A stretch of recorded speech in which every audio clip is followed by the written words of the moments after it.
So tell me about and I'm gonna butcher the name, the Tagab Tagab Valley. Valley. Yeah, To, Tagab Valley. you pronounced it right. The Tagab Valley Rescue in Afghanistan. What happened there? Okay. So we were about the middle of the year in, well, actually towards the end of our rotation, October, 1st of October, 2006. I was on QRF, Quick Reactionary Force. We're the 911 out of Bagram Air Base. And we're sitting at their chow hall, and we've got the ICOM radios because we're QRF. And all of a sudden on the radio, we're sitting there and they're saying like, QRF aircraft launch now.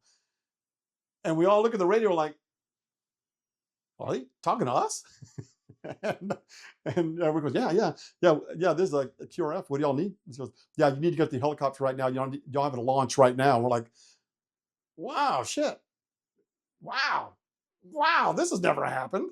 And so we're running to the helicopter and everything, get up there. And one of the crew chiefs already had my Apache already up and running on the APU. So all the systems were already up and running. The other Apache, there's 2 aircraft in the QRF, he's already up at 100%. And so I'm putting on my body armor, my my survival vest and everything. And then that's when the crew dog says like, yeah, you've got a convoy that was ambushed in the Tagab Valley. And they say they've got over 200 Taliban out in the open that want to die. And we're going like, are you serious? I mean, it was only like 20 miles away on a different valley, obviously. But we've been flying over it all year, and really nothing had really gone on there all year. And so I'm like, wow, shit. So we take off, and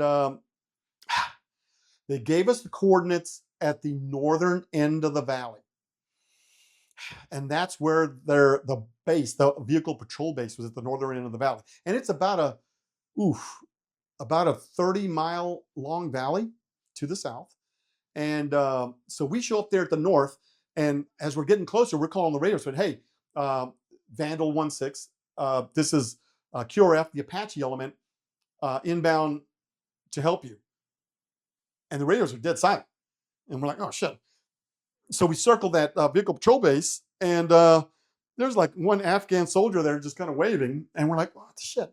And then next, there's we're calling, any Vandal element, any unit up in this area in the Tagab Valley that's in an ambush needs help. We're the Apaches. Anybody, and we did this on the CAG, the Common Air to Ground Frequency. We also did it on the FM Secure, but we were trying everything to get a hold of anybody. It got so bad that there was a Humvee about a mile away, just in the flat desert up there by the vehicle patrol base at the north end of the valley, just a Humvee just sitting there. And I'm like, well, damn it. All right. So I told OC, the other pilot, I said, hey, I'm going to go land in front of this Humvee, and I'm going to ask him, what's the frequency? Where are we supposed to go? And all this. And so, man, I'm circling around. I'm about to land. And that's when OC says, like, hey, hang on. We got in touch with them.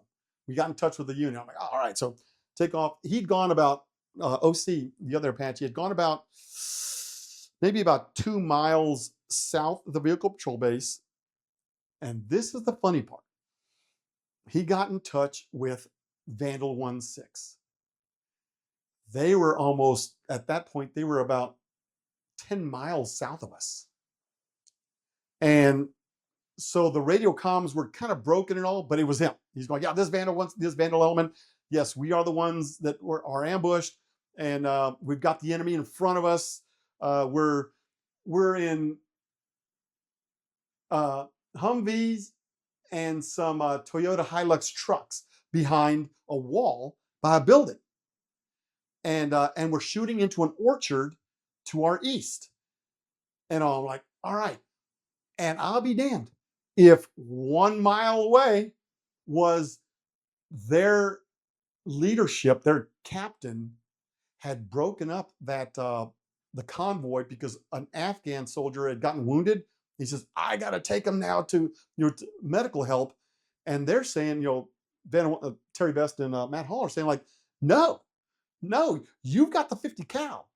You've got to support us in our Humvee with the, we got the Mark 19, the grenade launcher. If you leave without us, you're taking half our combat stuff away. Don't do it. It's a bad idea. And but he does anyway. They got up to that next village and they got ambushed. And that's where they were behind a wall in a Humvee and a Toyota pickup truck, shooting to an orchard to the east. So everything's right there. And so, yeah, OC goes, yeah, here they are right here. Yeah, and we're like, all right. So he rolls in first. Rolls in to do a rocket run on this orchard. And I'm like, all right. So my deal was to, once he shoots, he breaks off. I'm going to shoot anybody that tries to shoot at him as he's breaking off, and then basically supporting him, his wingman.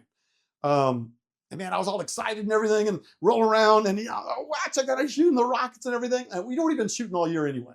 But like I said, this was a QRF. This is the first time we'd ever done this, and so I rolled around. I'm like, oh god, this is gonna be so good. And the rocket went straight down into the right. I'm like, damn it. I'd rushed everything so fast. I was way out of trim. I was flying sideways, so to speak. And wow, first rocket hits low. And I'm like, God dang it. You only had one thing to do, one job only. And so we roll around and we start shooting the gun in there. And then we lighted up the orchard for about 2 or 3 runs. And then all of a sudden, Vandal 16 gets on the radio. He goes like, hey, Deadwood. And now it's loud and clear. He's going, hey, Deadwood, where are you guys at? I am a convoy in the Tagab Valley. He said something else, and he goes like at the south end of the Tagab Valley. And that's where we're going like, and that's where I'm going like, ooh, who the fuck did we just shoot? And so then, we're just hauling ass down the middle of the valley there. OC was going down the middle of the valley. I'm riding the ridge line, so to speak, just below the ridge line, covering him. And I was like, oh, there they are. There's the building. And when I say building, it's a stone building like an old adobe castle. And there's the Humvee, and there's a couple of Toyota Hiluxes and a Ford Ranger pickup truck, and that comes in. And I'm like, oh wow, and there's the orchard, and there's smoke coming up from the orchard. And right as OC goes over the orchard, wow, man, just a bunch of airburst RPGs come up right as he flies by. And I'm like, oh shit, there they are. And this is in the movie. I filmed all this with my own camera. And so I'm like, oh, there they are. Man, I roll hard, roll in, and I'm like, fire a rocket, goes right at him, fire 2, fire 3. I'm like, oh yeah, oh yeah, oh yeah. And we come through, and then the front seater, he starts shooting, the gun as we're going right over it, and roll back around, lighting up, high, coming in, basically out of the sun, coming in, shooting in the orchard. OC's coming in from another direction, shooting at them. We're kind of doing like a two circles. I'm shooting from this direction, he's shooting from that direction. Convoy's here, so we don't, hit short, hit our guys. And we're lighting them up. Next thing I know, he said, hey, the convoy's left. They're headed south or north. And I'm like, oh shit. All right, let's stay with them. So, and that's on the video on the movie also. You see the convoy, so rolling on them, and Lieutenant Hall is going like, hey guys, we're expecting IEDs and ambushes all the way up here. So I'm like, oh, crappy. So I got down low and flew right over them down on the road. That way, if anybody saw them coming, they said, oh shit, they got an Apache right there. Oh, another one up there. Yeah, let's leave them alone. They get into a next village, so to speak, and they got to slow way down. Not say slow way down. They got to slow down to about 5 miles an hour because there's high dirt walls with the buildings. I'd call it an alleyway, but that's the road. And I'll say they're slowed down. They were maybe doing about 40 miles an hour on the previous road, because these roads are not, they're dirt roads, and they're just absolutely crazy. So we ended up shooting. They go through there, and the next thing you know, he says like, they're shooting from the rooftops. They're shooting from the rooftops, and all. And I thought, oh shit. I just happened to be high, and I thought, okay, there's a rooftop. They just went past, and these are flat roofs. And I'm like, okay, I'm going to roll in, and I mean, literally come in vertical and shoot a rocket on that roof. And then I thought, this doesn't feel right. And I pulled out because I thought, you know what? How many kids are in there? Women and children, all that. So I thought, man, I rolled out. popped a bunch of flares, and so they made it through there. And then we got up. There was another village that were coming through, the one that was about 2 miles south of the vehicle patrol base, and that town was literally like an old western town. It just had buildings on the side of wide open road, or wide open. And I say road; these are dirt, flat areas. And somebody said, "Yeah, nobody in that village is good whatsoever. Everybody in there, that is, a bad place." So I thought, all right. So OC and I, so we go right down the middle of the road in that village, and we're just popping flares and rolling around. And this one guy on the house, he's got a, and we don't know who taught them this, but he's got a little mirror. And so I'm rolling around, and he's flickering me with his mirror with the sun. And I'm like, oh yeah, okay. We're trying to make our common missile warning system shoot off flares. And so I saw him there, and I thought, oh yeah, brother, I'm going to put a rocket right in you. And rolled right at him. And then he's like, oh shit. I mean, you can see him, and he's like, oh shit. And then as I go over, start popping off flares, and he's like, oh shit. And he dives in and just come around. There was right after that, about a half mile north of that village, two guys on a motorcycle, like an old Honda CB100 from the 1970s. It had pulled off to the side of the road, and as they're going through the fields, so to speak, through that road, they went through the fields. All of a sudden, Vandal goes like, "In the fields! They're shooting for the fields and all." And we thought, "Oh shit! They're shooting the fields." And being prior infantry, there was I knew that there was I could see a ditch with a grove of trees, and so they ended up. That's where I would be hiding, not in the open field. And so I thought, all right, so now we'd gotten so good with shooting rockets by this time. Now, when you're calm, that I fired rocket right there, right in that part of the ditch, and then we're right there in that part of the ditch and all.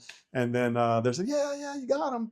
And then we rolled around. They made it up to the vehicle patrol base, and then as they're rolling up in there, that's when he says, like, "Yeah, thanks, Deadwood. We got here safe. We're just going to have to go back and get that Ranger here later tonight." And we got a Ranger. And actually, that's what front seat goes, the Ranger. I'm like, no, it's a Ford Ranger pickup truck. It had taken a bullet hole through the oil pan, and it was, but yeah, he thought it was an Army Ranger. And then, so now we're circling, making sure they're getting up there, and the motorcycle's there, and we're like, you know what? I've got some bullets left. So we both start taking turns shooting the gun at the motorcycle, and sure enough, man, like the second burst, boom! It was a Hollywood explosion. We hit the gas tank on the motorcycle, it blew up, and found out later my the camera had run out of tape right before that. When you first engaged, did you ever figure out who you were shooting at? Not till we made the movie. And who did it turn out to be? The captain. That was the captain. They had left them, the main convoy.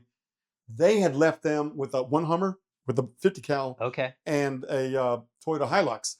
They ended up there. They were never talking to us, and so that's when people. If you don't listen to that in the movie, we explain it that those were still the right people. They were still getting ambushed, but it wasn't the main convoy. Okay. 10 miles to the south. Okay.